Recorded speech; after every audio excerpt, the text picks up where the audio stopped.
J'espère aussi que vous êtes prêts pour une nouvelle leçon. Aujourd'hui, vous avez l'orthographe. D'accord?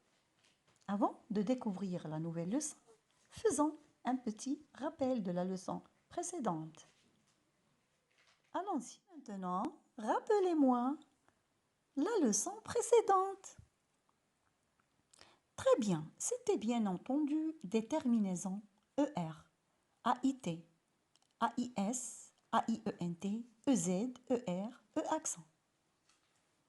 Quand je dois mettre ces terminaisons pour un verbe de premier groupe, je dois rester chez moi. Pourquoi j'ai mis ER?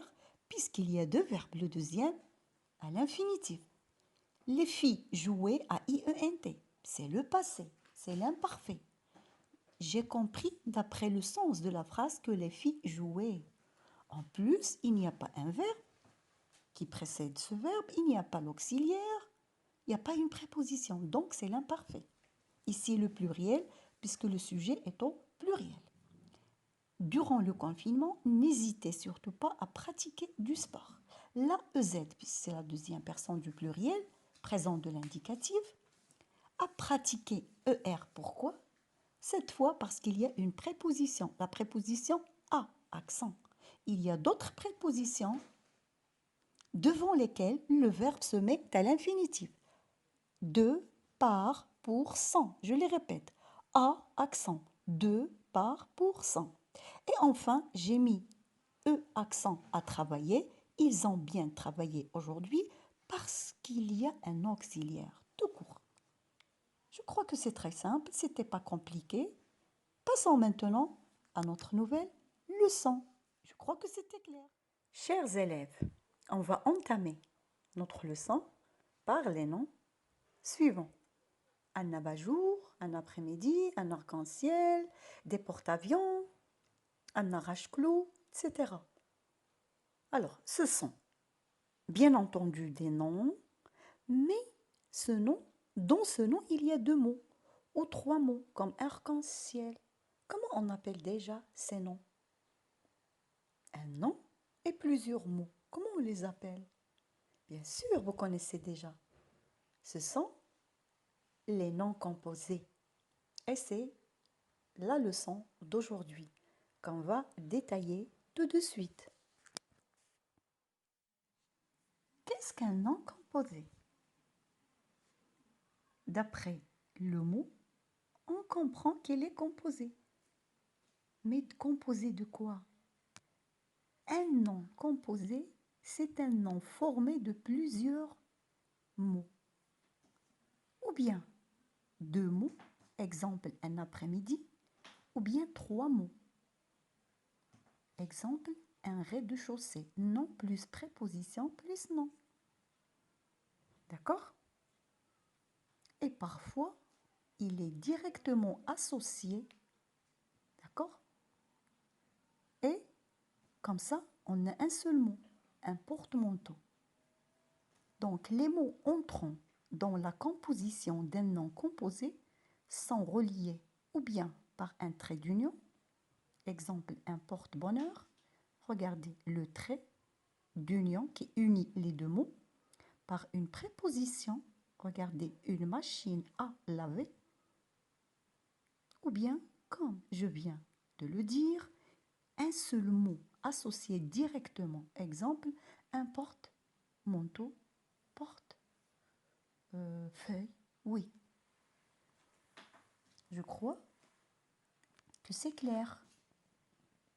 La composition de ces mots, c'est clair. Deux mots, trois mots, ou bien un seul mot. Alors, passons maintenant au type des mots qui peuvent former ces noms composés. Avec quel type de mots peut-on former les noms composés? Lorsqu'on parle d'un nom composé, il peut être formé d'un verbe plus nom, ouvre, bouteille, un nom plus nom, wagon-lit, un nom plus complément du nom, une pomme de terre, adjectif plus nom, rouge-gorge, un nom plus adjectif, coffre-fort, verbe plus verbe, un laissez-passer. Ce que vous devez maîtriser, c'est la nature des mots qui composent ces noms composés. Pour bien maîtriser, comme je viens de dire. Par exemple, parfois on vous demande quelle est la nature des mots qui composent le nom composé. Vous devez dire verbe plus non, non plus non, ça dépend du mot, ça dépend du nom composé. C'est bon? Alors jusque-là, c'était clair. C'est très bien, vous savez qu'est-ce qu'un nom composé et les types de mots qui forment ces noms composés. Mais ce qui est un peu compliqué, et c'est ce qu'on va voir par la suite, comment mettre ces mots, ces noms composés au pluriel, pardon. D'accord? Le pluriel des noms composés, c'est ce qu'on va voir tout de suite. Comment transformer les noms composés au pluriel? Comment les mettre au pluriel? Généralement, le pluriel des noms composés suit la règle suivante. Les verbes et les adverbes sont invariables, ils ne s'accordent pas. Mais les noms et les adjectifs peuvent varier, d'accord? Et prendre la marque du pluriel. Bien sûr, si le sens le permet, car il y a des exceptions. Je répète, le verbe et l'adverbe ne s'accordent pas. Ils restent toujours invariables, alors que l'adjectif et le nom prennent la marque du pluriel. Ça veut dire, il prend S ou X à la fin. Mais parfois, il y a des exceptions. D'accord? Voyons maintenant un exemple du pluriel. Un ouvre-boîte. De quoi il est composé ce nom? D'un verbe plus nom. Est-ce qu'on va accorder le verbe? Non, il va rester invariable. Est-ce qu'on va accorder le nom? Oui, boîte prend S. Chat, tigre, ce sont deux noms. Nom plus nom. Chat va prendre S et tigre va prendre S. Passe-partout, un verbe plus adverbe.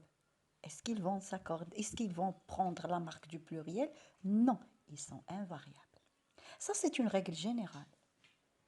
Mais toujours le problème qu'il y a des exceptions. Je vais essayer de vous résumer ces exceptions. Comme ça, vous n'allez pas être bouleversé avec ce pluriel. Retenez l'essentiel. Le verbe, l'adverbe ne prend pas S, le nom, l'adjectif prend S. Les exceptions, on va les voir, les revoir à travers des exercices, à travers la leçon que je vous ai donnée sur le site de l'école, bien détaillée. Il y a presque des exceptions que vous devez connaître. Regardons maintenant un petit résumé sur ces exceptions. Alors, commençons par une exception que vous connaissez déjà. C'est celle de l'adjectif de couleur composé. Lorsqu'un adjectif de couleur est composé, il est invariable. D'accord? Même s'il accompagne un nom au pluriel. Le nom prend la marque du pluriel, mais l'adjectif non. Lorsque l'adjectif est composé, je veux dire. Par exemple, des robes vert clair. Le nom est au pluriel, mais l'adjectif reste invariable. Des yeux bleu-vert. Des murs café au lait. Des cravates rouge tomate. Des truites arc-en-ciel. Vous voyez que l'adjectif composé ne s'accorde pas, reste invariable. La seconde exception est celle d'un verbe plus nom, mais le nom est précédé ou bien d'un article ou d'une préposition.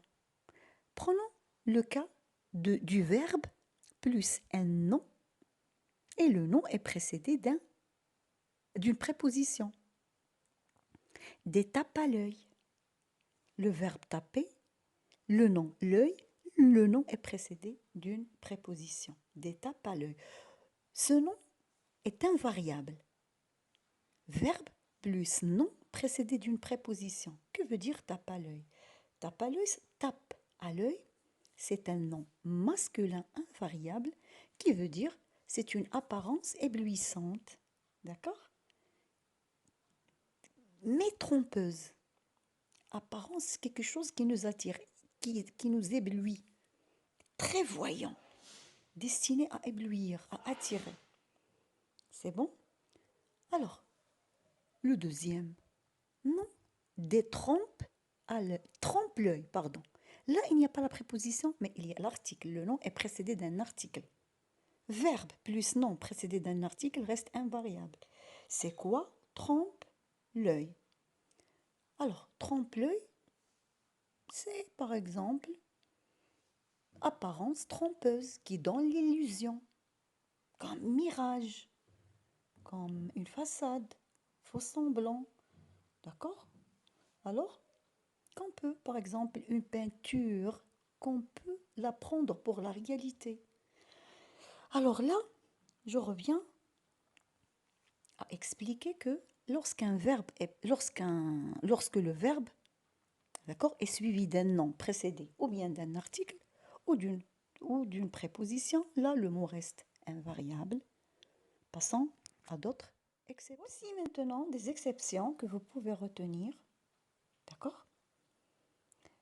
La première exception, lorsqu'il y a un verbe plus un nom qui reste toujours au pluriel. Parfois des noms qui restent toujours au pluriel. Exemple, un remue-ménage. Ménage, c'est toujours S, toujours S.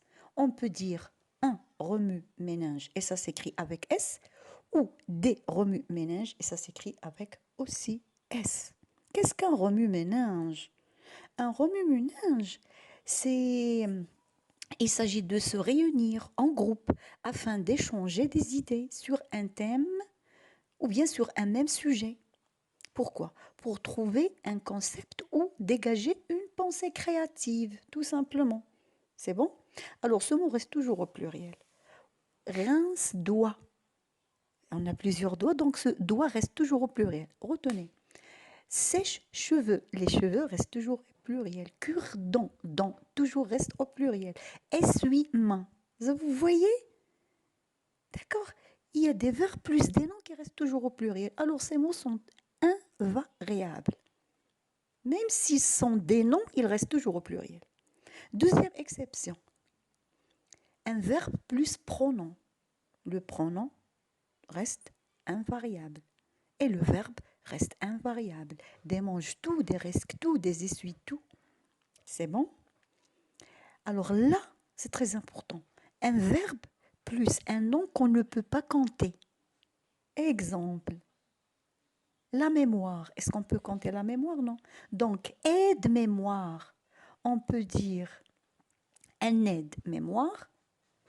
D'accord? Et ça reste au singulier. C'est bon?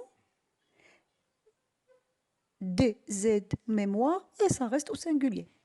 Un chauffe-eau, chauffe-eau, chauffer l'eau. Est-ce que l'eau est une matière qu'on peut compter? Non. Donc ça reste au singulier. Des chauffe-eau, pare-brise, d'accord? Etc. Vent, un vent, on ne peut pas compter. Soleil. Donc, il y a des mots qu'on ne peut pas mettre au pluriel, alors qu'il y a des noms qu'on vient de voir qu'ils restent toujours au pluriel. C'est bon? Regardez ce mot, c'est une autre exception. Un timbre-poste, des timbres-postes. Normalement, c'est un nom plus nom. Pourquoi non n'a pas pris S? Non, pourquoi poste? Pardon. Pourquoi poste n'a pas pris S? Pourquoi? Là, c'est le sens qui règne, qui exige qu'on ne peut pas mettre S parce qu'on dit des timbres pour une poste, pour la poste. Je sais que c'est un peu compliqué, mais quand même, à travers les exercices, on va mieux appliquer. On va mieux s'appliquer et retenir quelques exceptions. Il y a d'autres qu'on va voir par la suite. L'exception suivante est facile à retenir. Il s'agit des noms composés qui s'écrivent en un seul mot. généralement le dernier mot qui prend S. Par exemple, un porte-manteau au pluriel. Qu'est-ce qu'on va mettre à la fin? X. C'est normal. Un portefeuille, des portefeuilles, portefeuille S à la fin. Mais il y a des exceptions où on ne peut pas mettre seulement S à la fin. D'accord? Voyons ces exceptions. Pour le mot madame, sans pluriel, mesdames. Où j'ai mis S à la fin, bien sûr. Et où encore? Au milieu. Parce que ça, c'est le pluriel de ma. C'est mes. Alors, je mets mesdames parce que c'est un nom composé. J'ai commencé par madame, c'est un nom composé soudé. On les appelle des noms composés soudés. Alors, normalement, c'est madame, madame. Alors, on les a soudés et au pluriel, on a obtenu mesdames. Et on les attache, mesdames. La même chose pour mademoiselle. Ma, quel est le pluriel de ma? C'est mes. Alors qu'est-ce qu'on va dire? Mesdemoiselles. Où j'ai mis le S de pluriel, d'abord au milieu pour mes et à la fin. Monseigneur, mes seigneurs, un bonhomme. Bon, quel est le pluriel de bon? C'est bon avec S. Et j'ajoute homme et je mis S. Gentilhomme, gentil avec S au milieu et homme. D'accord? J'espère que vous avez compris. Là, c'est simple, je crois, pour cette exception. Pour les autres, vous allez les découvrir à travers les exercices, comme je l'ai déjà mentionné. Vous trouverez aussi une leçon bien détaillée où il y a d'autres exceptions. Et si on s'applique, si on s'exerce, on va retenir plus de mots, plus d'exceptions. Je crois, mes chers élèves, que c'était clair. Surtout, je sais que c'est surtout le pluriel des noms composés qui vous a un peu bouleversé, mais je crois que ça serait facile à travers les exercices et si vous faites attention. Merci pour votre attention. À la prochaine leçon et bon courage.